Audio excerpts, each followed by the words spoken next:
prepared, so I just gonna speak from my heart and what I've been through and what I would love to see for every single one of y'all, especially all the youth. And for all of the adults in here, like they were talking about decisions.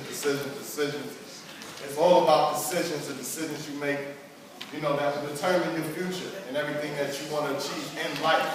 And for the young men out here, all the young women and everything, let me tell you, first of all, I'm not from Virginia. I'm from Harlem, New York. I grew up in the 80s. And when I grew up in the 80s in Harlem, New York, the crack epidemic was retarded. Like when I say it was really bad, we lived in like a third world country. Nobody cared about us at all. Our buildings was abandoned. We couldn't even fathom the lifestyle of Virginia Beach where people lived in houses and lived by water and things of that nature. I didn't grow up in poverty to where, flies flying around my head or anything like that. But my mama had to make a decision. It was going to be clothes where we can look good for the public or food. And she said, we're going to look good. So we didn't eat. I was skinny. I got weight on me now, thank God. You know what I'm saying? But we didn't eat. But we looked good. And my mother's mentality was, if I look good, if she looked good, she can get a job. Because if she didn't look good, she couldn't get a job. That was her mentality. So I love her for, just being a strong woman. And she didn't get caught up in the drugs and everything in the streets. And she always told me, all of your friends that's hanging out with us, I used to be mad. She'd make me come in before those street lights come out. She was real strict on me. I used to be mad, really mad. And she was like, all of your friends that come in after the street lights and all that, watch the life that they have. And a lot of my friends started going to jail at 12, 13 years old, killing people. A lot of my friends started dying. Before I moved to Virginia, I moved to Virginia when I was 14 years old. I witnessed so many deaths right in front of my eyes. We lived in high rises, like 30 stories high. People would jump off the roof and land in the playground where we were playing. My first day of junior high school in New York City, a woman jumped out of a 30-story window and landed in the schoolyard. Wow, it was our lunch break. But that was normal to me.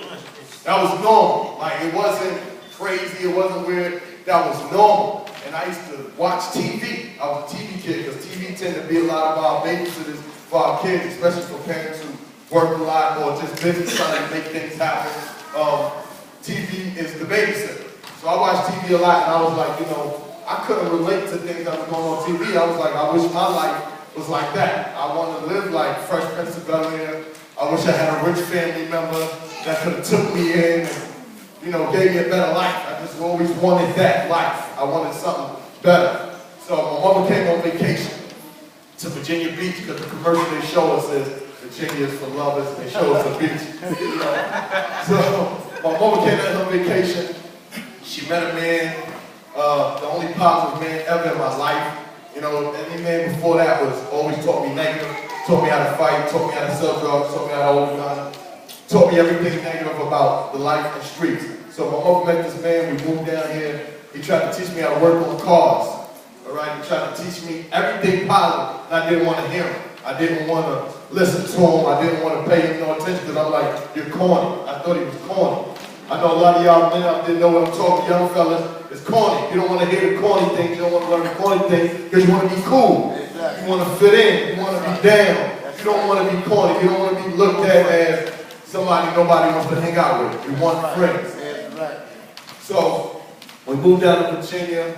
Honestly, I didn't know that, coming from where I come from, I thought I was going to be Michael Jackson. I thought I was going to be Mike Tyson. I thought I was going to be Michael Jordan. I thought I was going to be the best at everything. I'm like, I'm going to Virginia. They don't know nothing.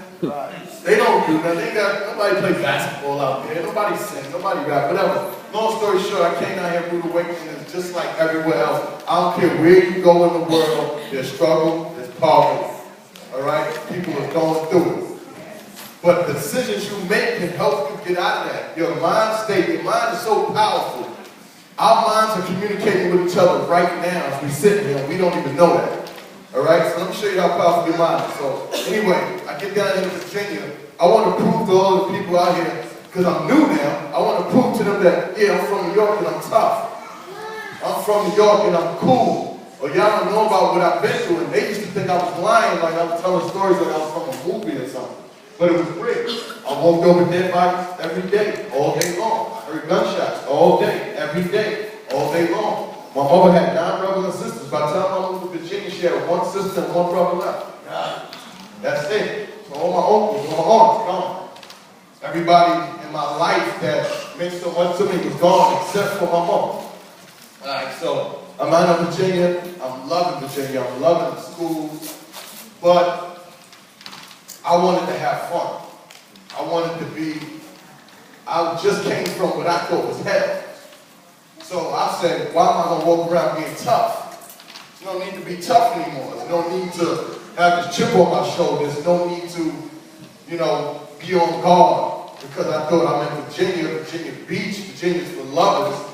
Nobody should be fighting. You know, there shouldn't be, I didn't know people sold drugs out here. I didn't know people did drugs out here. I didn't know life was just as hectic out here as where I just came from. It was just a different place and a different, you know, just a different picture, but the same things going on. I had no clue. So I ran into guys that used to be like, you know, why you always smiling? Why you acting so cool at everybody? Why you always joking? Why you wearing those clothes? You know, like I used to wear button-up shirts. You know, they used to be like, yo, we wearing hoodies. So I switched from button-up shirts to hoodies. Right? I wanted to be a thug.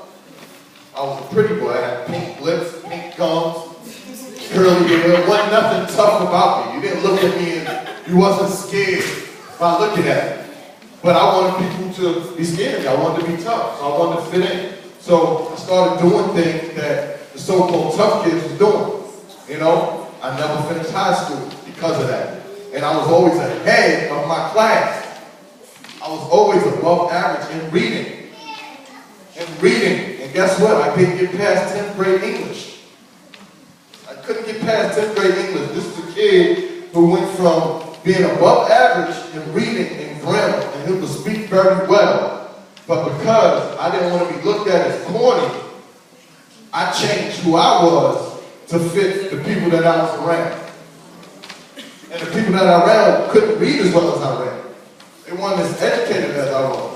They wasn't excited to learn like I was excited to learn. So I changed who I was, and I dumbed myself down just to fit in. So don't do anything just to fit in, because you limit yourself. So this is a decision that I made. So of that decision, I never finished high school. I didn't get past 10th grade English. But that didn't make me dumb. I wasn't dumb. I was super smart. I just wanted to fit in. Alright, so now I turned 18. I never did drugs before I turned 18. I never tried not one drug. I wanted to be an athlete, so I was like, why would I do drugs? Well, now I'm kicked out of school because of people that are hungry. I'm always fighting, I'm always in trouble, I'm always causing some type of habit. Because now, when you get into these circles that train, you want to prove to these people, so you want to be better than everybody else. Well, I want to show them that I'm going to go further than you're going to go, so I can be accepted, so I can be cool. So I would go the extra mile, you know? I would go further than everybody else.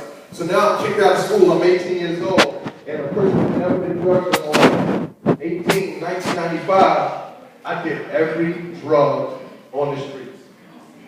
At 18, I did every drug on the streets, and I was not only doing drugs, I was selling drugs.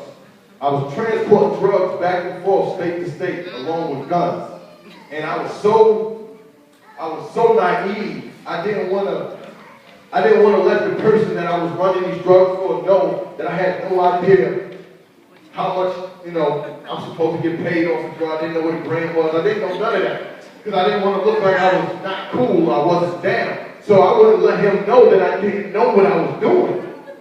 And what I was doing was risking my life. I could have been in jail for the rest of my life, and I'm getting paid $500 a week for the rest of my life.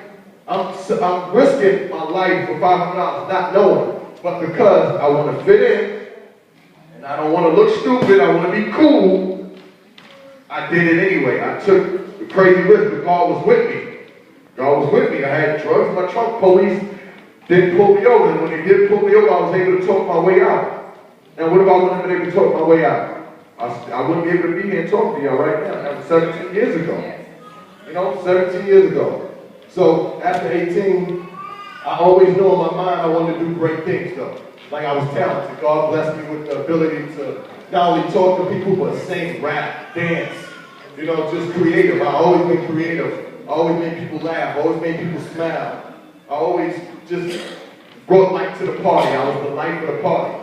So through my talents, I wanted to rap, I wanted to sing, I wanted to do it all. I couldn't make up my mind which one. I ain't know if I wanted to do stand-up comedy. I didn't know what I wanted to do. I just know anything that I did creatively, I was successful and everybody loved it. So I said, you know what?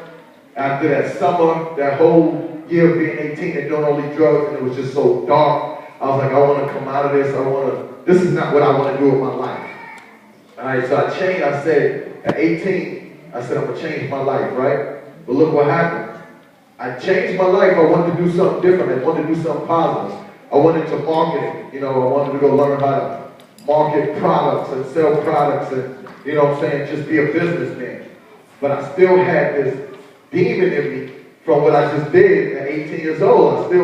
I smoked crack, I sniffed coke, did heroin. I did all of that at 18, just experimenting, just because I'm watching everybody else do it. I'm thinking it's cool. So now once I leave this life, I still got that demon on me. So I'm thinking, okay, I left it alone. It's nothing. I'm not addicted. I'm not a person that's going to get addicted to drugs. I was able to leave it alone.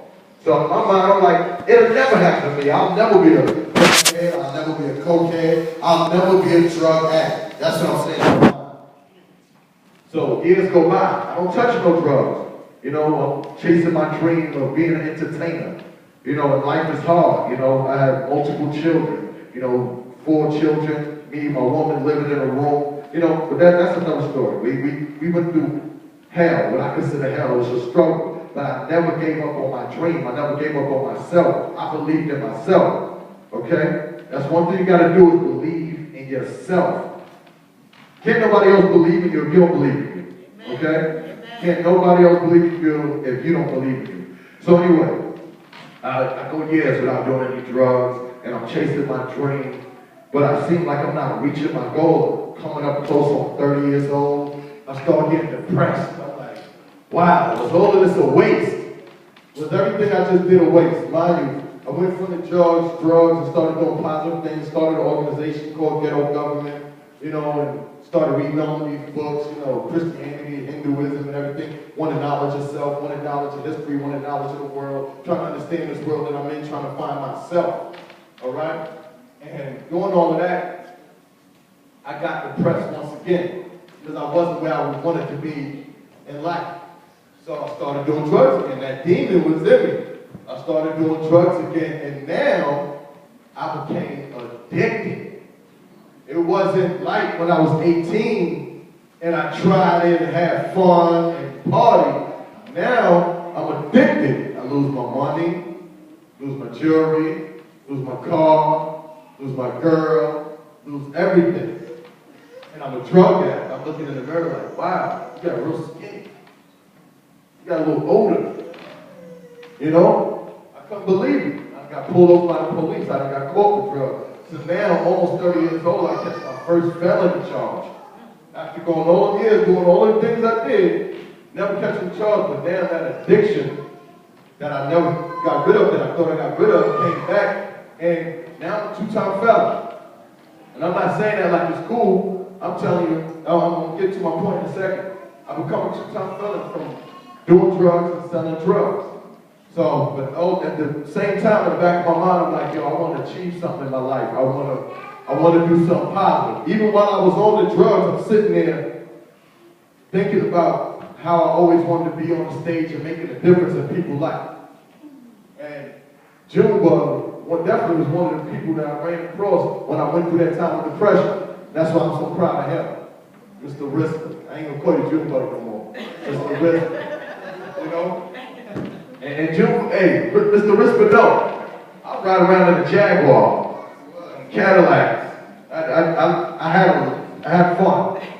I had fun. But anyway, but I knew that I wanted to do something positive, and I wanted to change my life. I wanted to do something with my life rather than sell drugs and do drugs and continue to be a menace to society. I wanted to do something positive, and I just didn't know which way to go about it. So as years go on, I started praying, and I'm like, you know, God, I done everything my way.